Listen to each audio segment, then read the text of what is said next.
Nisman Opinion.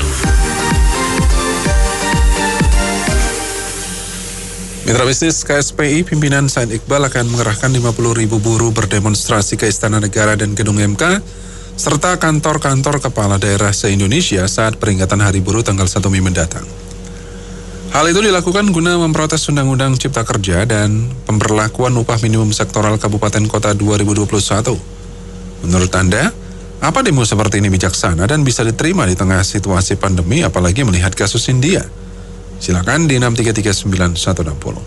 Saya tidak setuju, tidak bijaksana, karena kita sedang memberantas tentang penyebaran virus. Apakah kita ngumpul-ngumpul itu nggak membahayakan?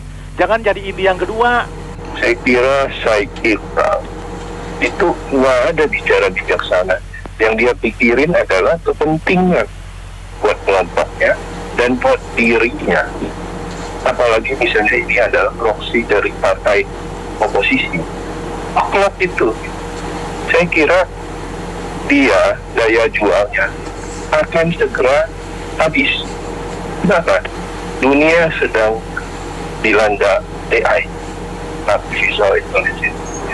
Itu nanti semua pakai robot, buruh nggak ada kerja. Anda mau ketua buruh dari siapa? Kedua, dari sisi ekonomi, itu buruh kalau sudah negara sudah maju, nggak ada yang buruh mesti diketuain oleh seseorang. Ngapain? Dia itu dalam proses tetap pembodohan kepada buruh supaya dia masih bisa jadi ketua. Intinya gitu. Saya rasa ini sangat tidak bijaksana, Pak. Soalnya dia mau cari sensasi, itu orang itu hanya mementingkan kepentingan kelompok dia. Itu nggak harus, itu polisi jangan memberikan izin untuk demo, itu aja. Asosiasi atau apapun, serikat atau apa namanya, buruh yang satu itu memang harus dibubarkan karena tidak punya pemikiran yang menyeluruh dan jangka panjang. Ya, kalau cuma bisa menuntut terus, itu hanya akan membuat investor kabur, bukan hanya investor luar negeri, lokal juga malas. Ya, jadi buruh-buruh harus pintar. Jangan menggali kubur sendiri, jangan mau dipikirkan oleh orang-orang yang tidak pintar, yang jahat. Ya, ini zaman lagi susah, jangan minta yang aneh-aneh. Kalau memang nggak sepakat dengan pemberi kerja, mundur, pindah cari tempat lain yang mau bayar lebih mahal. Itu aja pesan saya. Ngumpul-ngumpul nanti menyebabkan lagi orang pada tertular, perusahaan terganggu lagi. Ini tidak masuk akal, mungkin harus turun tangan itu polisi, ditangkap-tangkapin lagi semuanya demi keamanan negara. Terima kasih. Ya, jadi menurut saya tindakan dari rencana Pak Said Iqbal ya sebagai koordinator KSPI tidak cerdas, Pak. Tidak cerdas. Karena pertama memang situasinya sangat tidak memungkinkan. Kita tahu kita harus jaga prokes ya di tengah pandemi ini ya. Kita nggak mau kasus India terulang di Jakarta maupun di Indonesia pada umumnya. Tetapi lebih jauh dari itu sebenarnya ketidakcerdasan dari KSPI dalam hal ini koordinatornya adalah tidak membuat satu pemikiran yang cerdas. Bukan cuma sekedar demo. Bagaimana menciptakan demo-demo yang lebih produktif, lebih bersimpati kepada pengusaha maupun pemerintah maupun rakyat umumnya. Artinya apa? Artinya sebagai orang-orang yang punya kecerdasan ya, memimpin buruh, seharusnya berpikir di kemudian hari zona buruh itu harus kita tinggalkan, Pak. Kalau menurut saya seperti itu. Jangan seperti sekarang pola pikirnya nyaman di zona buruh. Jadi implementasinya apa? Implementasinya adalah bagaimana berpikir untuk membuat satu peluang-peluang, entah itu pelatihan, mengundang para tenaga ahli atau yang lebih produktif. Saya yakin lebih bersimpati, Pak. Dan itu akan didukung oleh para pengusaha mungkin dengan satu permintaan ataupun proposal yang memang menarik gitu loh. Tindakan seperti ini, apalagi memperingati Hari Buruh Internasional dengan tindakan-tindakan yang cuma demo-demo meneriakan yel-yel yang nggak jelas. Menurut saya itu tidak produktif. Satu, sebaiknya kalau lagi begini janganlah kita tuh bikin demo-demo atau apa, nanti kalau coronanya meningkat yang kasihan juga seluruh rakyat Indonesia. Ekonomi udah banyak yang miskin nih, banyak yang susah sekarang. Terus kalau memang upah buruh mau dinaikin, itu sebaiknya pendidikan khususnya di sekolah teknik atau sekolah apa tuh ditingkatkan kualitasnya. Kalau peningkatannya makin bagus, kualitasnya juga pasti pengusaha juga mau naikin upah. Kami ini udah lelah sebagai pekerja ya, sebagai orang yang sudah banyak ngelewatin kesusahan juga, dan mempersulit lagi keadaan. Vaksin itu udah dijalankan, kami juga belum masih ngedaftar, belum dapat jadwal untuk vaksin gitu loh. Yang udah vaksin itu jangan disia-siakan, jangan menambah lagi lah keruwetan untuk beban pemerintah gitu loh. Itu kan anak-anak udah nggak sekolah udah lama. Ini prestasi juga pada turun gitu loh. Jangan melakukan hal bodoh yang menyusahkan pemerintah. Itu aja udah. Kami udah capek juga gitu loh menghadapi orang-orang yang nggak punya otak gitu loh. Kalau untuk keadaan sekarang itu cobalah cara yang lebih bagus gitu. Misalnya pakai Zoom aja. Sekarang kan gitu semua pakai Zoom. Kirim aja semua pakai Zoom lah. Itu kan lebih mudah. Gitu. Daripada cara primitif kita main tepung-tepung gitu kan malah lebih susah. Terima kasih pendapat saya. Ya, saya rasa ini ya Said Iqbal ini emang dari dulu emang begitu. Jadi saya rasa nggak usah repot-repot, biarin aja. Tapi pada saat hari demonya itu harus disekat-sekat supaya tidak terjadi. Dan kemudian bila terjadi kerumunan, ya dipidanakan aja pimpinannya. Ya Pak, menurut saya sih harusnya pemerintah tegas ya. Kalau memang ada gitu dilarang, kemudian diberi peringatan kalau melakukan itu akan tidak tegas dan dibawa ke pengadilan gitu. Jadi supaya tidak melakukan hal-hal seperti itu ya. Terima kasih Pak.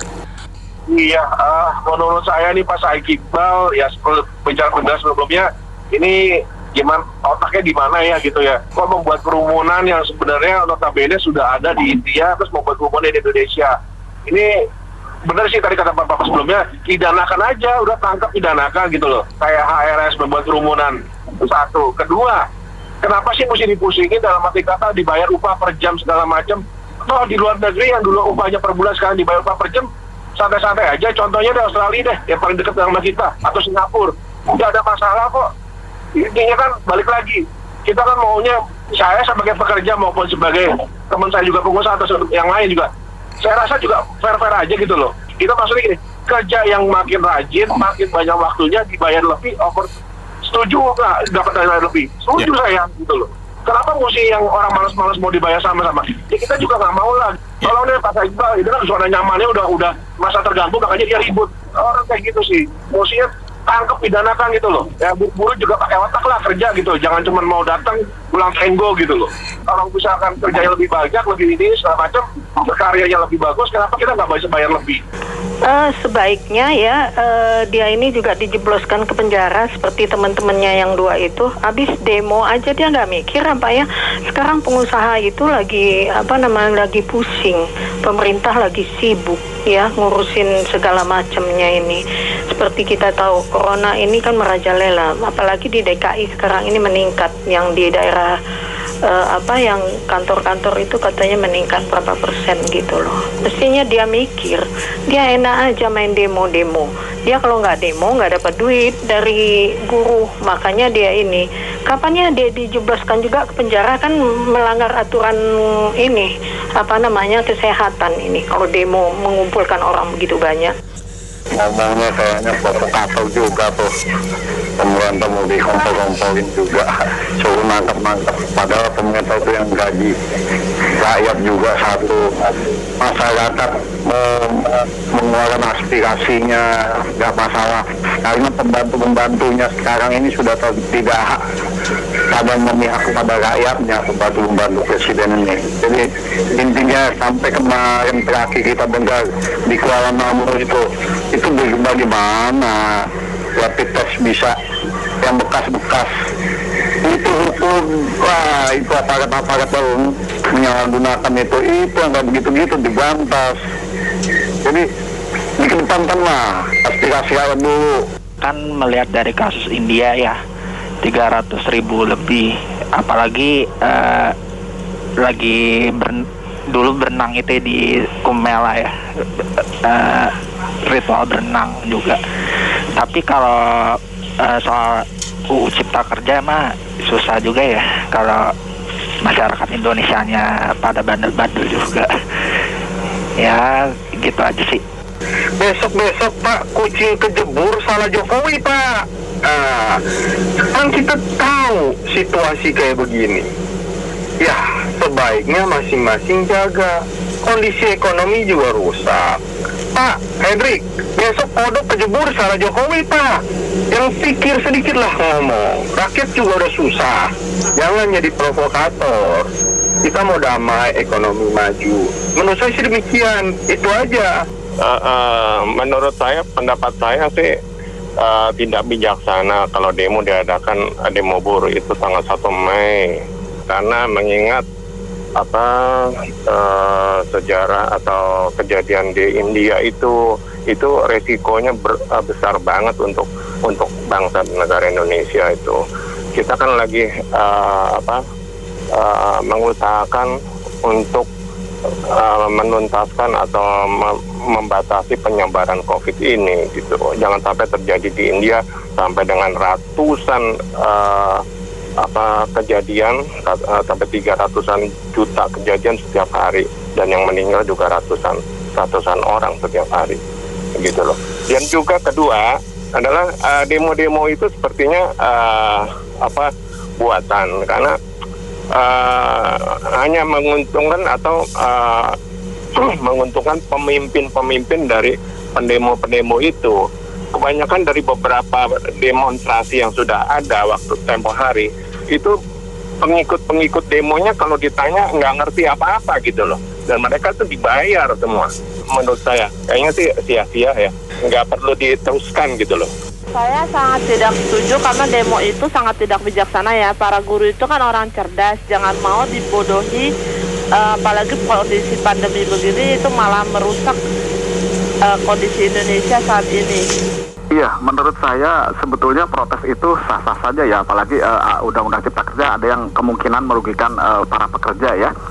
Juga pelaksanaannya bagi para pengusaha kan misalnya untuk izin berusaha tinggal 1 pintu yang tadinya 5 pintu, 4 pintu gitu ya. Tapi kan 1 pintu atau 5 pintu di Indonesia tidak menjamin pelaksanaan undang-undangnya tidak ada pungli kan, sepertinya seperti itu. Saya sendiri kan yang tadinya ber5 pintu kalau membangun usaha terus jadi satu usaha juga pernah ada sesuatu ekses gitunya ya. Jadinya ini pelaksanaan undang-undang ini memang kemungkinan tidak sama dengan teori dan prakteknya gitu ya. Itu kan tergantung dari kredibilitas daripada penyelenggara negara undang-undang ini, dan memang di Indonesia pelaksanaannya itu yang meragukan. Nah, teorinya bagus undang-undangnya, tapi selama ini kan penegakan hukum itu tebang pilih, jadi pelaksanaan undang-undangnya juga meragukan. Dan saya pikir kalau tidak berkerumun dan dapat memenuhi protokol kesehatan demo-demo ini, saya pikir boleh-boleh saja. Akan tetapi ya sebaiknya melalui jalur MK saja kalau mau protes seperti itu yang sah.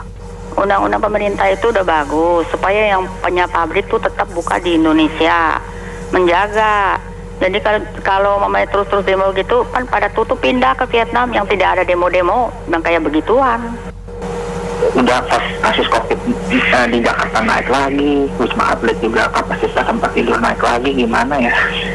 Jadi itu tolong pemerintah tolong atasin deh ya, susah. Saya juga mikirnya juga susah juga sih. Iya. Sama masyarakat 62 ini. Menurut saya sih itu tidak bijaksana ya. Saat ini kondisi lagi susah, lagi pandemi gitu, terus kerjaan juga lagi susah. Mulai usaha maunya apa gitu, ya kan? Saya Iqbal ini terima satu orang 30.000 satu bulan iuran nih, satu karyawan. Kalau demo 100.000 satu orang, hitungannya berapa dia dapat tiap bulan? Nah, tinggal ajuin aja demo. Dan kalau perusahaan pada tutup gimana? Apa yang mereka mau bayar? Gitu? Ya kalau mogok, kenapa nggak mundur, minta berhenti? Ya termasuk ketua burunya karyawan bukan dia. Nah, saya rasa dia bukan karyawan, dia politikus, kan bermain politik, bermain api ini. Kedua, pemerintah juga mesti jaga mukanya.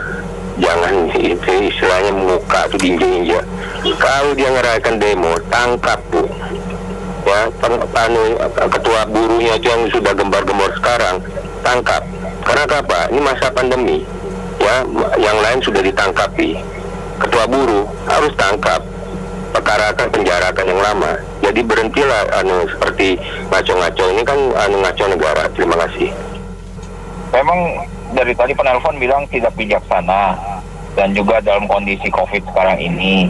Nah sekarang kalau tidak puas terhadap Omnibus Law, coba kasih kerangka gagasan, pemikirannya apa, bisa ciptakan lapangan kerja berapa banyak, bisa memberikan pertumbuhan ekonomi atau tidak. Jangan sedikit-sedikit hanya bisanya demo, tapi di balik demo itu mencari keuntungan pribadi. Begitu, terima kasih. Biasanya ditunggangi oleh orang-orang oposisi pemerintah, tangkap itu semua, tangkap itu nanti semua. Buat saya Pak Said Iqbal itu seperti anak kecil yang cengeng, yang merengek-rengek, minta dibelikan sesuatu, sementara orang tuanya lagi susah nggak punya uang. Itu gambarannya. Kenapa? Karena dia tidak tahu apa yang diminta. Negara lagi susah, pengusaha lagi susah, menuntut kenaikan gaji. Padahal, atau menuntut THR. Padahal, dia juga tahu perusahaan-perusahaan lagi susah, ekonomi kita juga tumbuhnya negatif. Ya, coba ingatkan ke beliau untuk lebih pintar sedikit, dewasa sedikit. Jangan egois, jangan selfish. Jangan membuat buruh kita menggali kubur mereka sendiri. Kalau memang tidak suka, tidak mendapatkan THR atau kenaikan gaji sesuai harapan, mundur aja, nggak usah kerja lagi. Terima kasih. Supaya anak kecil merengek beli permen, saya tambahkan sedikit, saya tidak setuju karena demo itu sangat tak bijaksana. Sebaliknya, satu kebodohan. Harap para buruh seluruh Indonesia jangan mau diprovokasi, itu manusia mencelakai bangsa. Itu aja. Ini kan pemerintah kan ada aparat. Sekarang kan lagi pandemi, mana boleh. Itu mah kalau saya maaf aja ya telepon aja orangnya yang nyuruh. Siapa suruh provokator, kan udah ada undang-undang, lagi pandemi nggak boleh. Baik, terima kasih Mitra Bisnis telah bergabung dalam Businessman Opinion. Saya Fahmi Andrian.